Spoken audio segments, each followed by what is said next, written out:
Hey everyone, and welcome back to the Rich Habits Podcast Question and Answer Edition. These are our Thursday episodes where you ask us questions via Instagram DMs at Rich Habits Podcast or via email at richhabitspodcast@gmail.com. And we answer those questions. We answer those questions as if we were in your shoes, going through whatever you all are going through. We've got 8 awesome questions ready for you guys in this episode. Robert, how are we feeling? I feel great. I love these episodes. Everyone knows that. I get super emotional because it just really is amazing that we've built this huge podcast, the Rich Habits Network around it, and we really have connected with our audience. And for me, that is what makes everything wonderful. Each and every day I get to do this with you, Austin. And so, yeah, these are great episodes.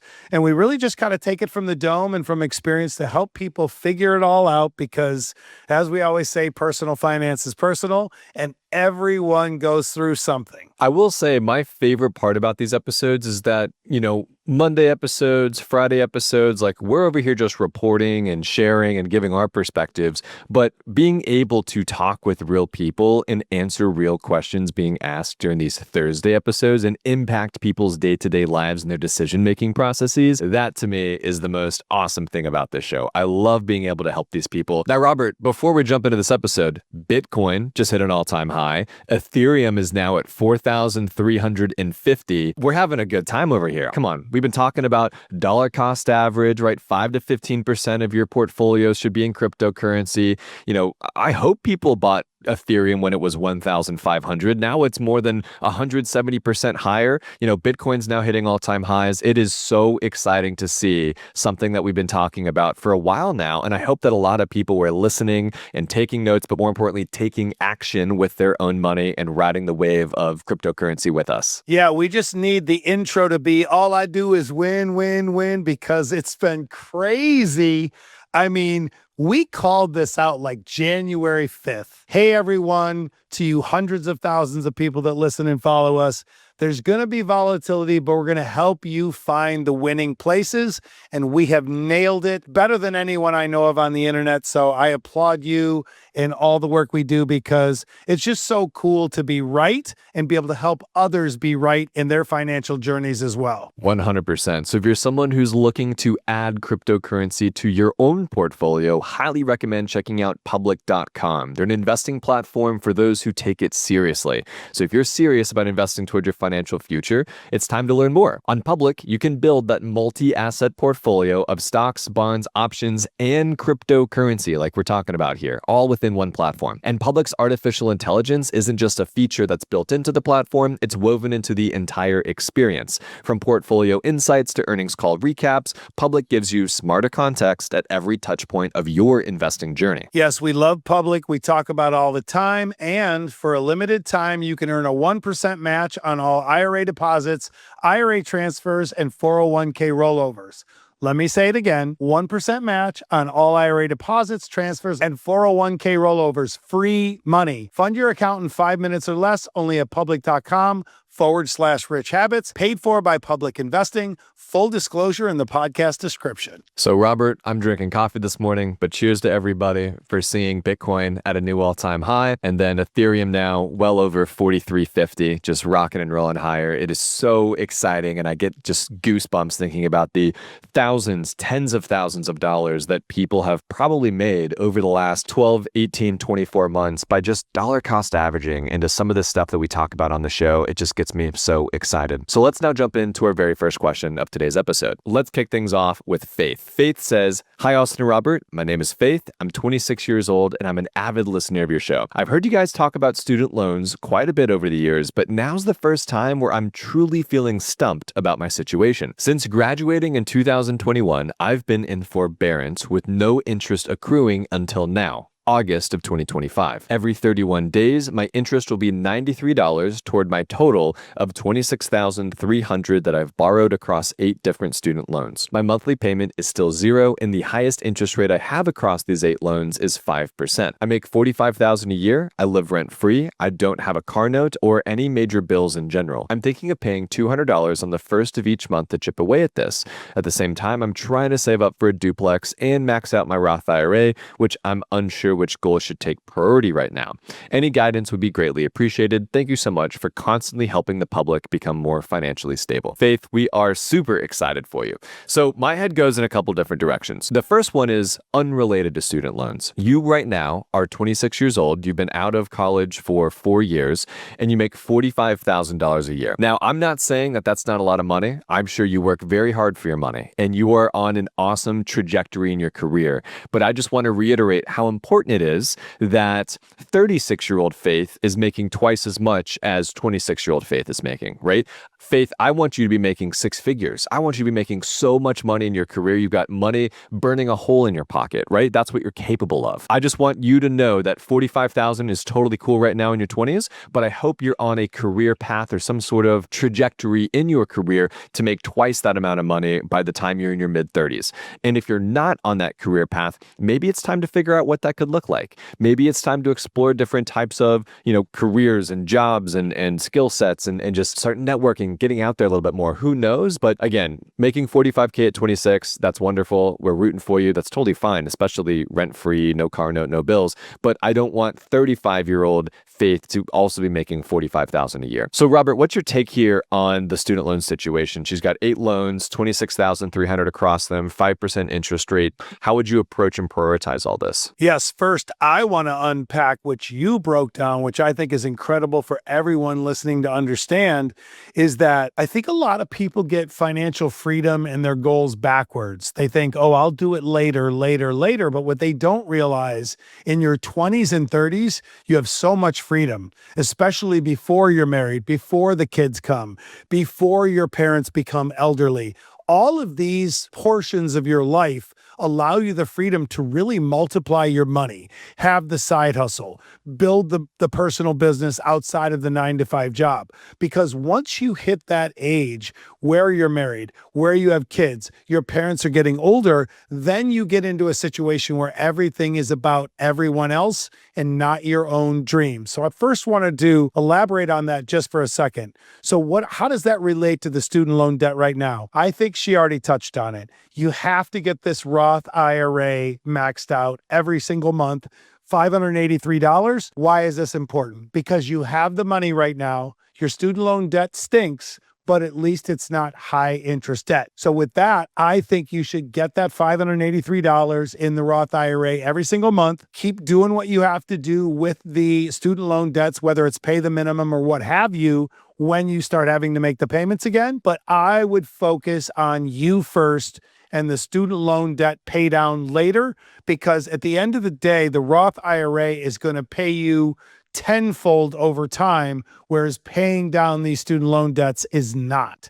And if your student loan debt was 8%, 9%, or something like that, then it would be a different story. But right now, even though the debt is high, you still have to get yourself set up for the future. And that is by investing in the Roth IRA, getting yourself set up with that basket of index funds. And that way, later on down the road, when you do start chunking away further on the student loan debts, you still have money working for you while you sleep. Let's tactically speaking break through this, right? So you've got $45,000 a year is what you make. You're probably taking home about $3,000 a month, maybe a little bit more than that. You're probably living off of $1,000 a month, considering you have no car note, no major bills, you live rent free, right? Spend $1,000 a month. That sounds about right. Maybe a little bit more, a little bit less. So now let's say you have $2,000 left over. Of this $2,000, you said $200 of it is going to go to your student loans to keep that just rocking and rolling. So we're going to subtract that out, makes $1,800. Now we've got the $583 per month that we're going to use to max out our Roth IRA. That makes us now $1,200 left, $1,217 specifically. Now this $1,217 you have left, let's park that in either a high yield savings account so you can begin to build up that emergency fund of, let's call it $5,000 to $10,000. And then after you've done that, let's get it invested. Let's put that money every month into a public.com bridge account, a brokerage account, right? Normal taxable brokerage account. Invest it into the index funds and ETFs we talk about so that you now have over time $26,300 invested across all your accounts, which then gives you the green light from the Rich Habits podcast to now make a aggressive payoff on a student loan. Remember, our rule of thumb when it comes to paying off student loans, car notes, or any big chunk of debt in general is to make sure you have at least that much invested already before you pay it off. Because again, you can only pay a student loan off to zero.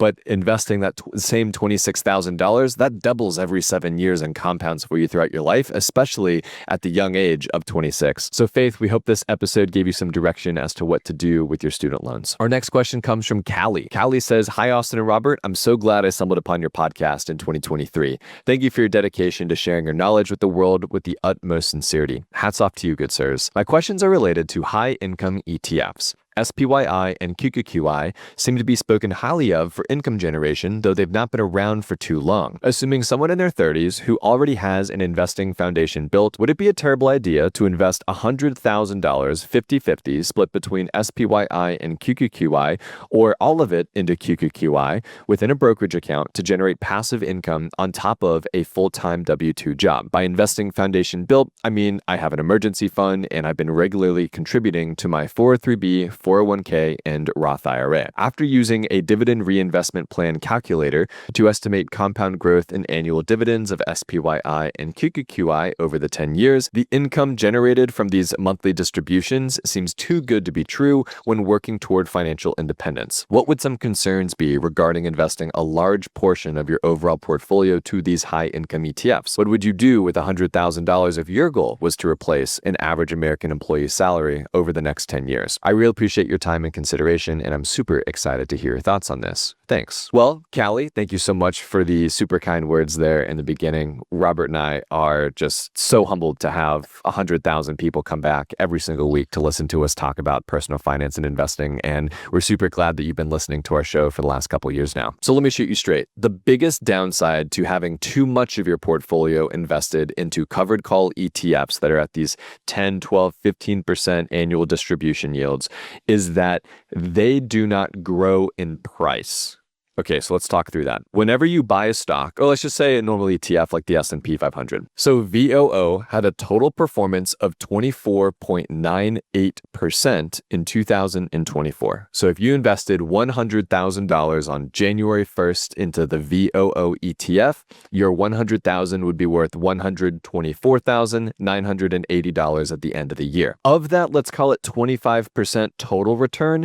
1.2% of that 25% came in the form of dividends, because the S&P 500, you're holding the stocks pay dividends, right? So 23% of the return came from the price going up.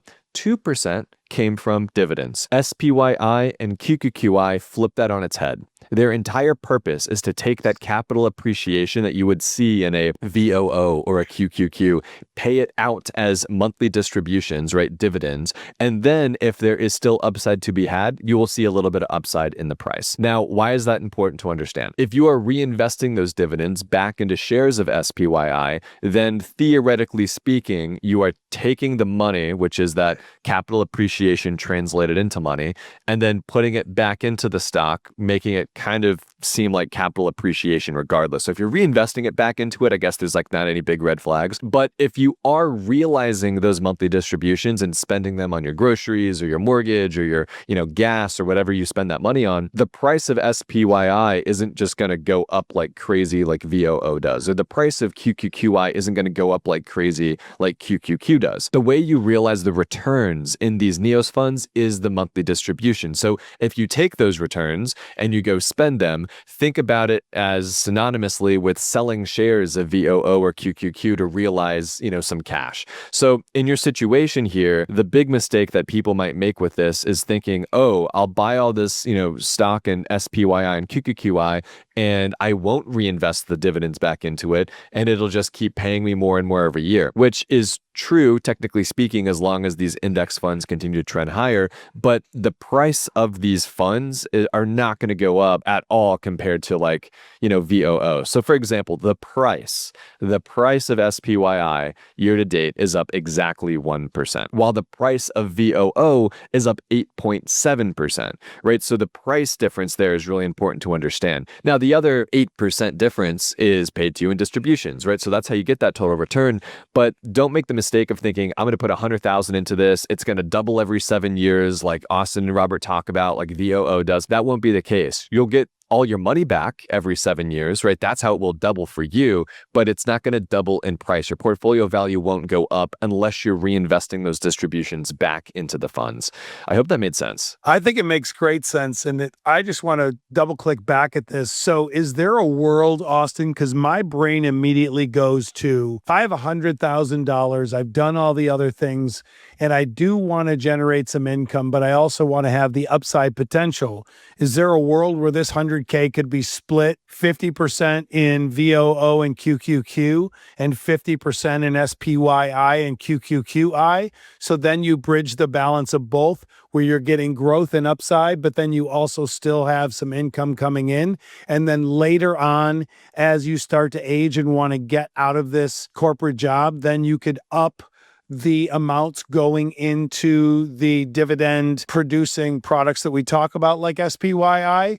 Or is there a completely different strategy that I'm not thinking about to give them both income, but also give them growth? No, you're absolutely right. So here's my situation. I've got just north of $55,000 invested across SPYI and QQQI. My goal is to have $100,000 invested in SPYI and QQQI by the end of the year.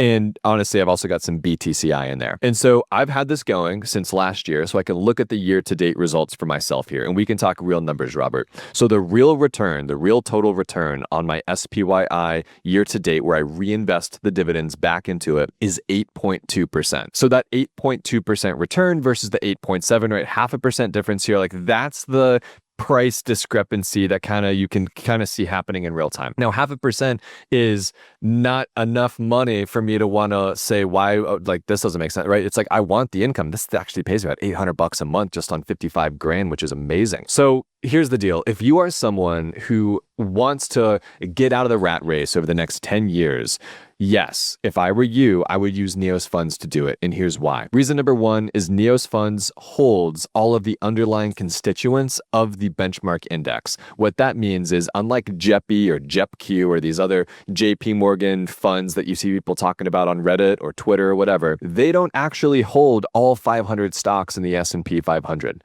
right? Or all 100 stocks in the NASDAQ 100. They have sort of like a black box strategy where they try and find, undervalued names and outperformance, whatever. It doesn't work. SPYI for the last 3 years has outperformed JEPI in every single benchmark you can look at, right? If it's total return, if it's tax efficiency, if it's everything, like, it's so much better. So one, they've got the same names. Two, talk about tax efficiency. They've got return of capital. They also have Section 1256 contracts. So very tax efficient if you do this inside of a normal brokerage account. And number three, I understand they haven't been around for that long, but QQQI did just win the best active ETF by ETF.com, right? This was a big award given to them recently. They won that award. They beat out the Vanguards, they beat out Fidelity, they beat out JEPI, like all these different types of massive funds. So despite those funds being around for longer, Neos funds are making waves and they're being recognized for that innovation. I get it that people say, well, Neos are new. These are newer funds. Should we trust them? Is it too good to be true, like in this question? And the answer is, just understand this for anyone that follows along in the Rich Habits podcast or the Rich Habits Network. We are always going to be flushing out our new big ideas, the best products you guys can all integrate into your portfolios to help you build wealth, because that is why we are here, to help you through life's journey with mindset, business, and finance, so you can all live these wonderful lives. And we love Neos Funds for sure. So our next question comes from Brandon C. Brandon says, hello, I'm 17 years old and I need advice on what to do at my age. I'm an online student at CCA Academy and I'm currently unemployed, but in the process of applying to many jobs. Once I have a base of income, what should I do for my money to grow and to start actually building wealth? I know you guys talk about investing and starting budgeting and all this stuff, but I just want advice from your perspective on what I should do next. I want to be wealthy and be on point as possible with my money. Thank you for taking the time to read this. Robert, I'll let you kick this one off. Well, Brandon, if you've been around for a while, you know that I'm going to tell you on your birthday, the day you turn 18 years old, go open the public.com account, get your Roth IRA set up. And in my opinion, the number one thing everyone should do when they're first getting started, get the Roth set up, start investing as much as you can, even if it's only $100 a month. that's okay with me, and just get it into that basket of funds we love, the VOOs, the QQQs, maybe at your age, AIQ. Get a basket of these funds so you're making money while you're asleep, you're getting that tax-free benefit from the Roth IRA, but most importantly, use your youth to make as much money as you can. Don't just go get a job and then spend nights and weekends video gaming and going out with your friends. I want you to have fun. Everyone needs to have fun in life, but you also need to multiply your money, because you can also be young and be successful at the same time. I know a lot of people don't think so, and they think that, when you're young, you should just go have fun all the time. But I'm going to tell you what the biggest hack I had in my life, and Austin did as well, is I used my 20s to build. I worked my butt off. I had 2-3 jobs. I had everything set up where I was investing in stocks and funds. And back then it was mutual funds, and really just set myself up. And it just made the rest of my life so far that much easier. So that's where I'd start if I were you or anyone listening that is younger and hasn't started investing just yet. 3 tactical pieces of advice I'd give you, Brandon. 1, open up that Roth IRA at 18 years old. Every dollar that you invest into this Roth IRA, and actually invest, right? Not just contribute, but it gets invested into VOO or QQQ, 70Xs by the time you are retired, right? So every dollar you think about spending on shoes or going out to eat or going on a beach trip with your friend, like whatever, every dollar costs you $70 in retirement. So just by thinking, oh, what's this $5 or $10 or $100 going to be? Like, this doesn't matter. It's not a lot of money. It is a lot of money. It will 70X throughout your lifetime before you retire. So think about that. The second thing is, just to kind of reiterate what Robert said, if you have the desire to be very wealthy and on point with your money and all these different things, being able to grind it out for the next 10 years, right? You're 17 right now. Close your eyes until you're 29. Right? Gary Vee had this awesome piece of advice he had published online back in like 2016 or 2017 when I first started following him. He said, if you're in college and you want to go build your career, all this stuff, graduate college, then close your eyes until you're 29. That's what he said.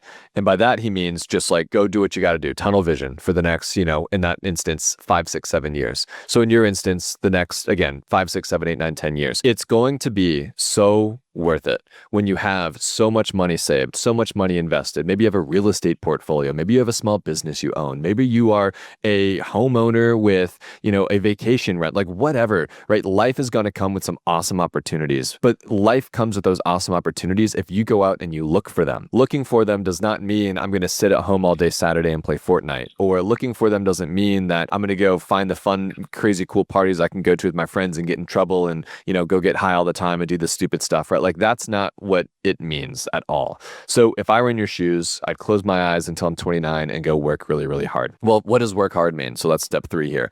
I would figure out 3 different businesses that I could start. If that is clipping, I think you can do that with WAP and make a ton of money. Maybe that's TikTok shop. Maybe that's AI automations. Maybe you learn how to do Facebook and Google ads. Maybe you learn how to build and use AI to start websites, right? But like figure out how to make $1,000 a month online doing something on your own here. It's never been easier. Or maybe you want to sell a product. Maybe you want to do some sort of service, or like, who knows, right? But it's just like, there are so many of these. If it's with WAP or on school or on whatever else, you can go join these free programs that teach you how to make thousands of dollars a month at 17, 18, 20, 22 years old, just on your cell phone or your computer, because you are technologically enabled and you can figure this stuff out. On the flip side, if you don't want to do that, figure out how to work underneath somebody who's maybe doing electrical or HVAC work. There's a guy that came to my house recently that works for Zero Mold. Super nice guy, trying to make sure that I don't have any mold in my house. But long story short, he's been working there for 7, 8, 9 months. He said that he's loving it. Like maybe there's a world where you could like think outside the box for what your career begin to shape up as, right? What are you interested in? What are you good at? Are you good with your hands, good with your brain, good with your communication skills? Like really hone in on what that looks like. Be as self-aware as you possibly can, and then double down on what you really enjoy doing. I want to add to the double down part of that, because I think where a lot of people miss out financially is they don't think about how can I optimize as many hours of my day for profit versus waste or actually spending money. So I really want to click back on that because it's so true and so apparent in my eyes, but so many people don't think like that. They work their 8-hour shift, they go home, and they're like, all right, now what? They video game, they go out to eat, they play around, they waste money, they waste time. Whereas you could add one more, that side hustle, that online side hustle, all of these things, and all of that money could just be to invest to get you ahead later on. And so I really love that outlook that you have there, Austin. And I think more people need to consider that at all ages. How can I optimize more hours of my day for profit? But let me also be clear. What Robert just described was normal. Everyone's normal. Oh, I go work, I come home, I have some food, I watch a movie. Like, that's normal. Normal is beautiful. If you want to be normal, please enjoy it. Enjoy normalcy. You have our utmost respect. Like, seriously, like, we're not telling everyone to go have this hustle culture, whatever. If normal works for you and you're on track to retire a millionaire, like, you're doing it all, like, that's wonderful. But if you're someone who complains about normal, you don't have enough money, you don't have enough opportunities, you want to have these other different things, like, that's the people we're speaking to right now. So don't confuse that with, like, we're telling everyone to go get a side hustle and go make $1 million on a weekend, right? We're not saying that. But we are saying is, if you don't like your normal situation, there's ways to get out of it. Robert and I got out of it, and we hope that Brandon C. Can also get out of it. Our next question comes from Laura C. Laura says, hey, I recently found your podcast. I'm a huge fan. I'm an attorney for the state of California, and I'm currently over 3 years into my PSLF program. I've paid 40 payments out of the 120 required. I started with $176,000 in student loans, and despite 1 year of actual payments, my balance is now $178,400 due to high interest and the nightmare that is PSLF. I'm 38 and I went to law school later in life. During COVID, I was fortunate that 2 years of paused payments still counted toward my 10-year PSLF requirement. I take home about $5,400 a month, but with my rent, medical bills, and other expenses, I'm barely scraping by and can only put $115 a month in my Roth IRA. I also recently received a pay cut from the state, and I'm making less than when I started as an attorney. I also have $8,000 of other debt that I'm close to paying off and trying to prioritize. My state job only offers 5% annual raises with a possible promotion in 3 to 5 years from now. I'm very much considering pursuing a private sector role in the next 6 months. I'd make about $170,000 base salary, up to $250,000 with a bonus,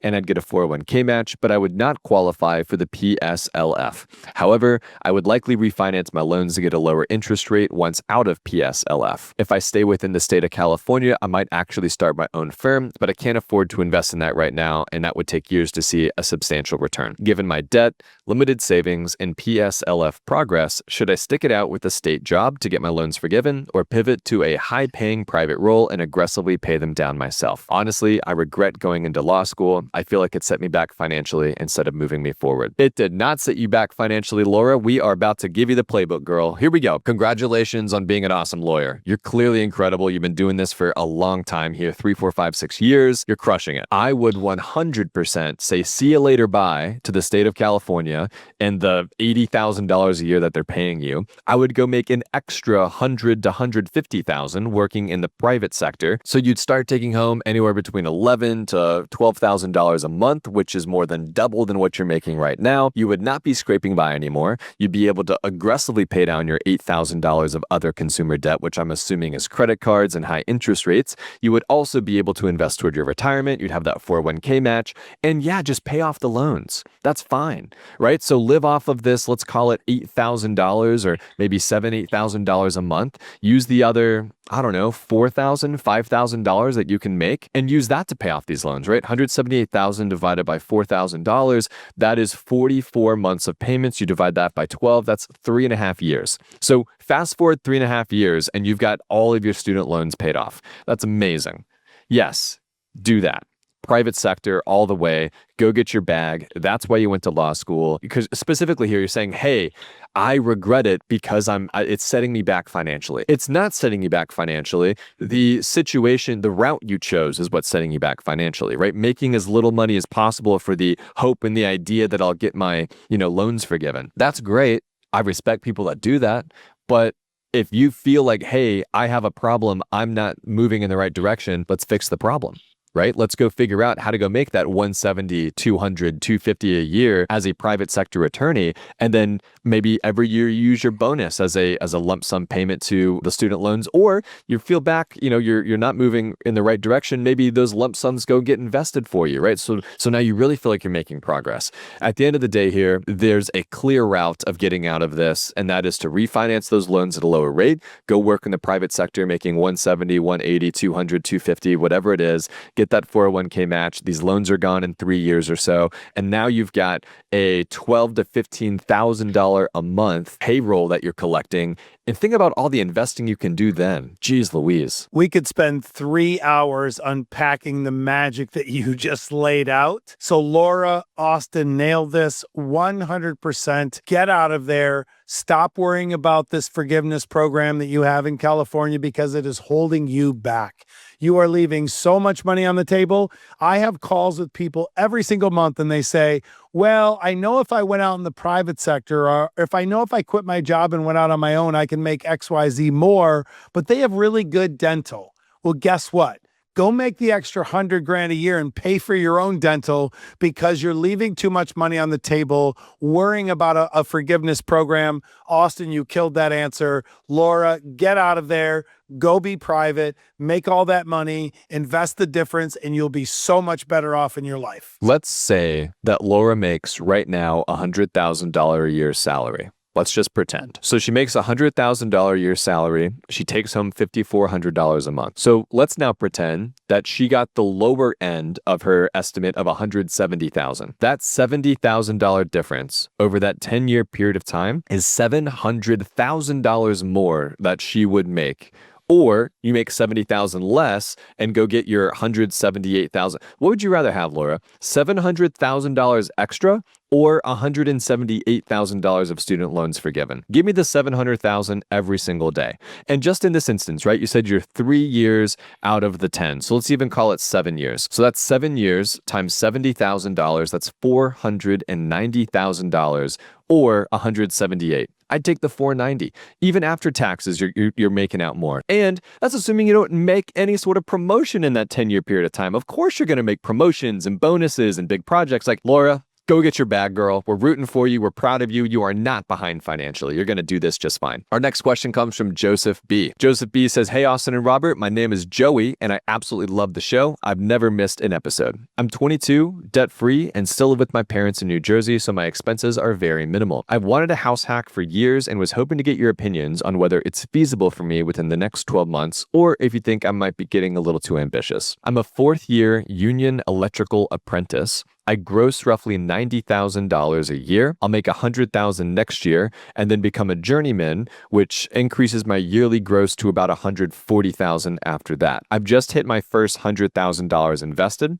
I have $50,000 in my bridge account, $30,000 in an annuity, $20,000 in a Roth IRA, and $4,000 in a cryptocurrency account. I also have a high yield savings emergency fund with $45,000 in it. I understand that this may be too much left uninvested related to my expenses, but most of that is earmarked for a down payment and closing costs on a multifamily, so bear with me. Robert, what's your take here on Joey's situation? My take is that Joey is crushing it. So cool when I see younger people that actually have it together. They're focusing on their wealth. They're focusing on their money and just really not letting their lives pass them by. So what do I like here? I love all of it. What would I do different? I would definitely consider, since he has the base built, getting some money either out of the annuity or out of the high yield savings account. I would do a Fannie Mae 5% down mortgage. Right now, it's just an incredible program. You can buy up to $1.3 million. And you can have even a lower credit score if need be to be able to qualify for these. And I would go buy a duplex, triplex, or a quadplex. Remember, you have to live in one unit for at least a year. But Joey, I think you're ready. And that's what I would do because you've already got the base built. You're going to be making a lot more money. And you're going to be building equity into this property. By doing so, I love where you're at. keep crushing it. That's what I would do. Yeah, I would dump the annuity, figure out what the cash that you can get out of that, go invest that in your brokerage account via your bridge account there. And I promise you, over the course of the next 45 years of your life, between now and 65, you will make more by just investing it in the S&P and the NASDAQ than you would from whatever your annuity person's telling you. So dump the annuity, eat the cost on whatever the surrender charges are, whatever, it'll be fine, and then go invest that. And then, yeah, you've got $45,000 in this high yield savings account. You probably only need about 10 in it to keep your emergency fund, which means the other 35 or more, right? You're making a ton of money. You can beef that up to 40, 45, 50, depending on what that down payment begins to shape up as for you. Go buy that duplex. The thing is, though, New Jersey real estate is expensive. And I know that because Ireland's from New Jersey, my fiance, and I didn't know how expensive New Jersey is. Do you have any tips or tricks for him, Robert, as it relates to finding a multifamily in a high cost of living state like New Jersey that maybe he could afford, and how that begins to shake out? Yeah, do exactly what I'm doing right now in Ohio. Go to the parts of New Jersey that are up and coming, not so far away from your job or your family, but there's always these tertiary sectors of a market where they're up and coming and they're not an A level, they're more of a B or a C. Find something there in an area that's growing, that's gentrifying, because there's always still going to be deals in those areas. And that way you can be part of the growth and not buy at the top. That's what I would do. There we go. Heard it here first. Our next question comes from Ricky G. Ricky says, "Hi, Austin and Robert. I hope this message finds you both very well. I've been listening to your podcast for several months now, and I'm garnering a lot of useful information, and I enjoy listening to you both, especially how you both use real-world examples for all of us to easily digest the information. Keep up the amazing work. Thank you. I'm reaching out as my father was recently diagnosed with dementia, and my mother can no longer be his caretaker. Due to his condition, my brother and I cannot care for him daily either, as we both have our own children in our respective homes. My parents do not have long-term care insurance, but they have 2 homes that they own. One they live in, and another is a rental property in New York, which they own outright. If my mother were to sell the rental property, she would net about $700,000 to $750,000 after taxes. Is there an investing strategy that she could opt in for or park the funds into, which can grow over time, but would also allow her to draw a small percentage every month or annually to help pay for assisted living for my father? Assisted living plus memory care costs in our area range between $7,000 to $10,000 a month, or about $100,000 a year. I'm not privy to how much real estate income my mother is making from the home currently, but I have to assume it's in the neighborhood of $4,000 to $5,000 per month, but I could be wrong. I'm interested to confirm if keeping the home as a rental property instead of investing a lump sum from the sale is recommended." I'm sorry, man. I'm so sorry. Ricky, as someone who just lost his father, it is just a terrible, terrible time and a terrible situation. I feel so bad for you and your family. Thankfully, my dad did not have dementia or anything like that, but I was looking at these assisted living facilities. I'm seeing $5,000, $6,000, $7,000, $8,000 a month. And I'm like, oh my gosh, like, how do people afford this? And I asked one of the people that worked there, and they said that from their assets, right? And normally when they move into the assisted living facility, they're moving out of an existing home. So they sell the existing home, take the proceeds, and use that to pay for the assisted living facility. I think the statistic is that people live in these facilities for, I think it's around 4, 5, or 6 years, something like that on average. So just kind of keep that in the back pocket as you think about projecting out how much this could cost for you total. I would sell the home. I would use that $700,000 to $750,000 after taxes. I would probably park some of it in the S&P 500 or the NASDAQ, maybe 50, 60, 70% of it. Let it grow over time. Park the other 30, 40, 50% in some high yield savings account or CSHI, which is an ETF that pays monthly distributions with T-bills, some sort of like very low risk, pays 3.5% to 4.5% per year account, like a high yield savings account, right? And then have that as your sort of way to help supplement some of this money. Maybe once per year, you take off, 10, 11, 12% of the total portfolio, use that to pay for it. And because it's invested and because it's growing, hopefully you do not have to spend this entire amount of money. Hopefully there are different things that you can figure out in the future that could help, but maybe because it's invested in sitting in the right accounts, it could prolong the total amount that you can spend, right? So maybe instead instead of, 7 years you're able to spend for 8 or 9 years now because you're able to grow this money over that period of time. Ricky, I'm so sorry that you're going through this, man. My heart hurts for you. Yeah, I agree 100%. I like the idea of getting it into the markets, getting it making money, because I look at it this way. Let's say that the assisted living is $7,000 a month and you put in $750,000 into these accounts and you get a blended return of 10%. That's $75,000 a year in growth. And so if you can stay within that, you're not going to deteriorate the actual principal, but you would be using all of or most of the growth. And that's very reasonable to expect 8, 9, 10% return to you on this money. So I agree with Austin 100%. That's what I would do, because at the end of the day, it is one of the biggest burdens most people go through. You're very fortunate that your parents do have this property to be able to offset those costs, because otherwise you could run out. That's what happened with my mother. Her Medicare and all that stuff ran out, and I had to come out of pocket for those expenses, just like Austin did. So keep that in mind. Our heart goes out for you, and I hope this helps. I will say too, you probably will have to tap into the principal, right? It'd be great if you could consistently get those 10, 12, 15% returns in the markets, but we know that that's like an average. So there will be down years. Like, I share that only to let you know it's totally cool to tap into the principal and spend some of this money, right? This is, what it's supposed to be used for.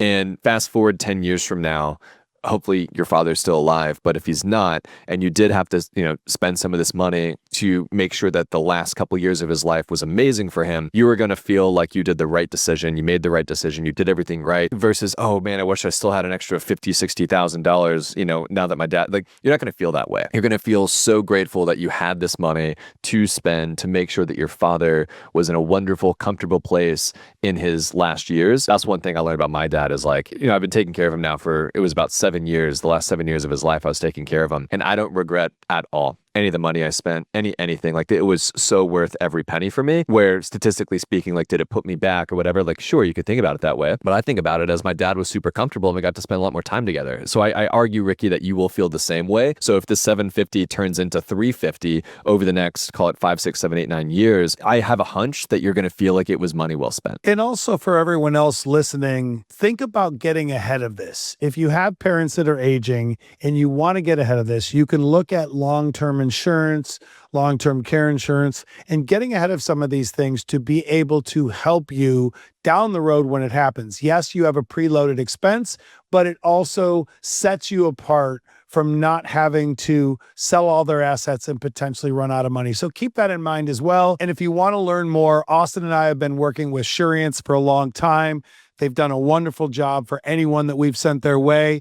Ask for Russ and tell him that you found him from the Rich Habits podcast, and there will be a link in the show notes below for anyone that needs it. So before we get into our next question, listen up, folks. You can lock in a 6% or higher yield with a bond account on Public, but remember, your yield isn't locked in until the time of purchase, so you might want to act fast. Lock in a 6% or higher yield with a diversified portfolio of high yield and investment grade corporate bonds, only at public.com/rich habits. So our next question comes from TK, because they want to be anonymous. TK says, "Hi, Robert and Austin. Big fan of the show. Thank you for all your thoughtful, no BS advice. A friend introduced me to the podcast, and I've been hooked ever since." Let's go, Robert. We tell people all the time, share the episodes with the friends. TK got it from a friend. Shout out to TK's friend. We're super grateful. Now, TK says, "I'd love your take on the situation I'm navigating. I recently received $315,000 in capital gains from a stock payout from a former employer. I know, hashtag first world problems.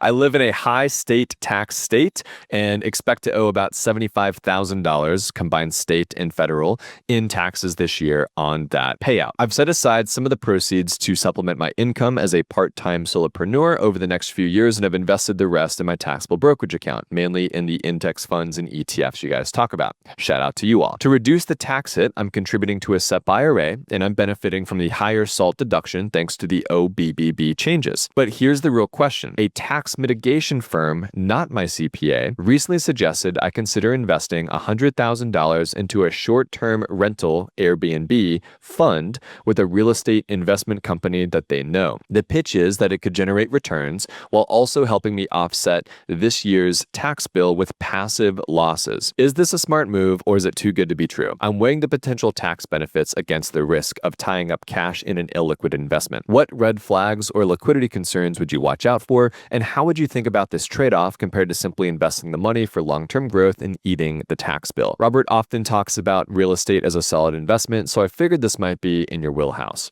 Thanks for considering this for a future Q&A episode. I'd love to hear how you'd think through it. Robert, I'll let you kick this one off. This is a great situation. Love the question, but here's my takeaway. I would be very careful, and I would have to really dig deep to understand what's the general return, what is the track record of this company, how long have they been in the Airbnb business, all of the above, because a lot of these funds can be fantastic. They can offer you the tax benefits. They can offer you the things you desire. But the other part of it is, what if the returns stink? What if they're not good operators? And you have to consider all of this before making this investment. What I would rather see you do is take that $100,000 and buy your own short-term rental property to be able to get all of the benefits without all of the fees coming with investing in someone else's fund.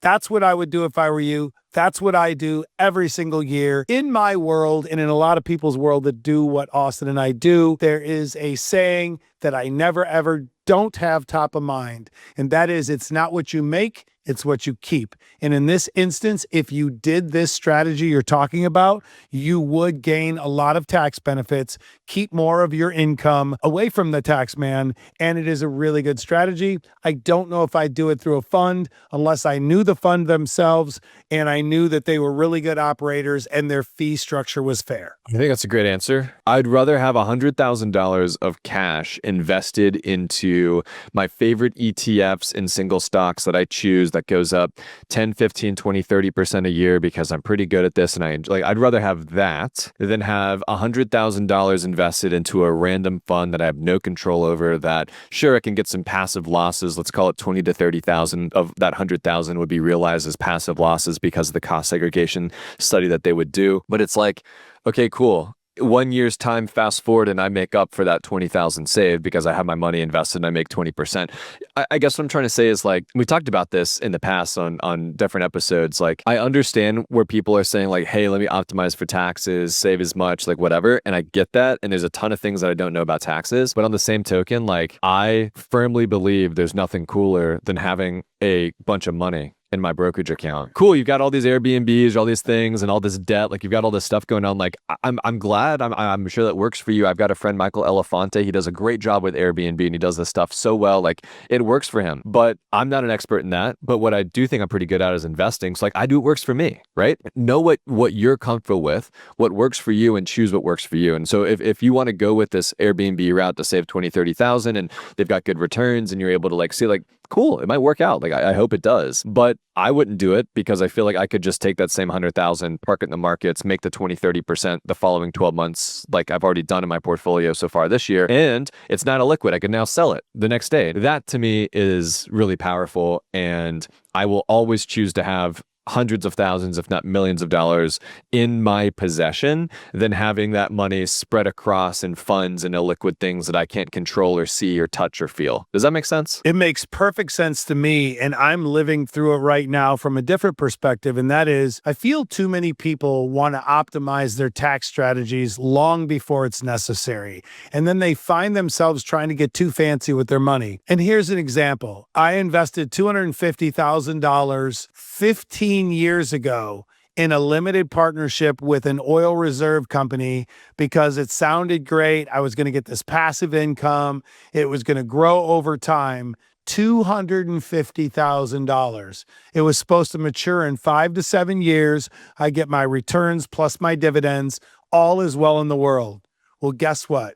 It's 15 and a half years later. I get around $1,000 a month from my $250,000. And the only way to get liquid is to sell it through an auction. Then I have no control of what I get back. So just use this as fuel to understand that all these fancy structures and all these things, personal finance is personal. Do what works for you, because at the end of the day, I love Austin's take that he likes to be able to control his money, know where it is, have the liquidity, and all of this is so important. So Austin, great answer as always. I love your perspective because I too am suffering through it. Think about what I could make with $250,000 just in VOO for the last 15 years. I haven't figured it out yet because it'll make me sick of how much money I would have from that investment. But instead, I'm stuck collecting $1,000 a month from it, and it's illiquid, and I'll never do that again. I think that's a wonderful example, Robert. It's just, and it's not that that's every instance, right? There are some oil and gas, I'm sure that, worked out for people, but oh man, and something too, and this is more of like an Austin thing, is like, I also never want anyone to think, oh, Austin only got rich because he figured out how not to pay taxes. That's the only reason that he's got. No, I paid $120,000 last year. I'll pay probably over 200 something thousand this year. Like I pay my taxes. I'm a tax paying man. I throw into society what I get out of it. I'm cool with that. I'm happy to do that. And yes, do I do the SEP IRAs, the backdoor Roth IRAs? I do all that normal stuff that everyone else does, but I'm not doing some crazy finaggly stuff that we see these billionaires do. So, all right, next question. Actually, our last question. Michelle E says, hey, Austin and Robert, I recently was introduced to your podcast and I've very much enjoyed and learned a lot so far. I'm working my way through past podcasts, but I'm itching to get some advice on a financial situation. I helped my mother manage her investments and finances. She was very leery of the markets and was talked into buying an indexed universal life insurance policy. She has 3 of them, each worth $80,000, with the sale proceeds from her house. Oh my gosh. She lives with me now. They have a surrender charge waiver rider so she can cash them in at any time without a penalty. Previously, she had this money in a basic bank account, so I think the increase in value is better than what she would have had earning nothing in a checking account, but I'm not convinced that this is the best place for her money. I'm wondering what you guys would recommend as a better investment that will grow her money more, but still be resilient to the markets. I feel others are making more off of her money than she's making on it herself. Really great question here. Cash it out, put it in a high yield savings account. Earn your 4.1% with Public's high yield cash account. She will see that money deposited every single month. She'll go, oh my gosh, I'm making some money with my money. And the markets are up, they're down, but not me. I just keep going up. Like that's essentially what she's done right here herself with this $240,000. So yeah, do that. Every month she'll get a nice little payment of $820. She can use that to buy her groceries or maybe treat her grandchildren or whatever she wants to do with that $820 a month. And then all is well in the world. If she does want to get a little bit of aggressiveness, maybe she can put 20-30% of this into the markets and watch it go up and down over time. But assuming she already has some sort of nest egg, like maybe she doesn't need to do that. But if you are specifically asking what does she do with these funds so that she doesn't have to feel the ups and downs, park it in a high yield savings account, ride the wave, and she'll feel just fine. Everyone knows how I feel about IULs, and Michelle, you hit the nail on the head. No one should ever make more with your money than you make with your money. End of story. IULs have high fees, hidden fees, high commissions, surrender charges, penalties. It is not a real investment.